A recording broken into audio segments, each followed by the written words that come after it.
Good morning, Chair and members. I'm pleased to present AB 2249 today. 10 years ago, voters passed Proposition 64 legalizing the recreational cannabis. In those 10 years, California's poison control system has received roughly 5,000 calls involving children exposed to cannabis. And the stories behind these calls are often the same. Young children in critical stages of brain development have unintentionally consumed products that look like candy or sweets, all because the packaging tells them to.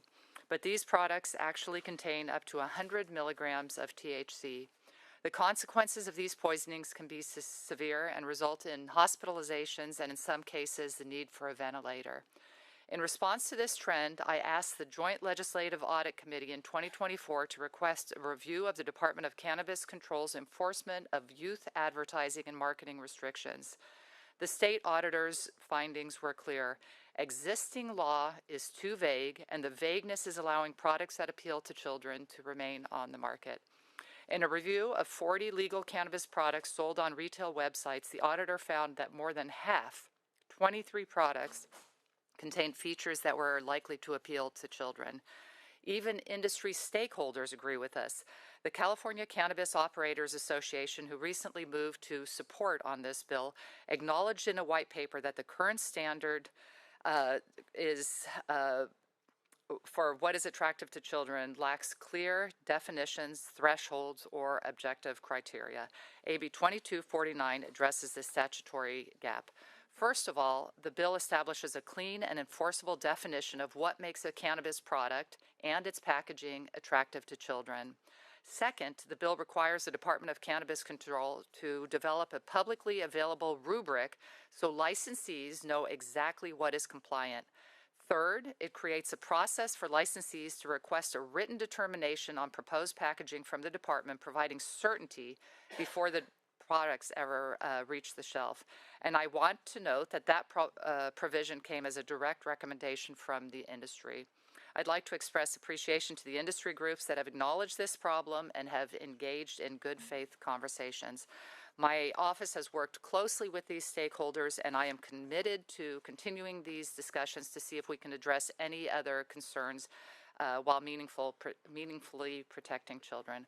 With me to testify today is Amy O'Gorman Jenkins, representing the California Cannabis Operators Association, and Chris Applegate from the State Auditor's Office to testify about the audit itself. 2 minutes. Thank you, Madam Chair and members. Amy O'Gorman Jenkins here again on behalf of the California Cannabis Operators Association. I'm very pleased to be here in support of AB 2249. Our support position did not come lightly and not without considerable internal debate and discussion. As some of you will remember, in 2003, we were here having the same debate, and we strongly opposed that prior version because we believed it imposed overly broad restrictions on the industry without achieving desired outcomes. However, over the past several months, we've been working diligently with Assemblymember Irwin and her staff, undertaking a very collaborative process. For our part, as mentioned, CaCOA, which is our acronym, we developed a white paper, The Packaging Problem, where we analyzed hundreds and hundreds of products and did evaluate in some cases where there were some clear advertising and marketing concerns. We also saw a substantial gray area and felt that we needed to develop more clear objective standards. So what emerged from that work was a fairly simple conclusion: protecting youth and preserving the ability of legal businesses to communicate with adult consumers are not mutually exclusive goals, nor is the goal of trying to keep these products out of the hands of children. AB 2249 is a targeted measure. It focuses on imagery and marketing practices that raise legitimate youth appeal concerns while preserving the ability of legal businesses to use branding, communicate product information, and compete in an increasingly challenging marketplace.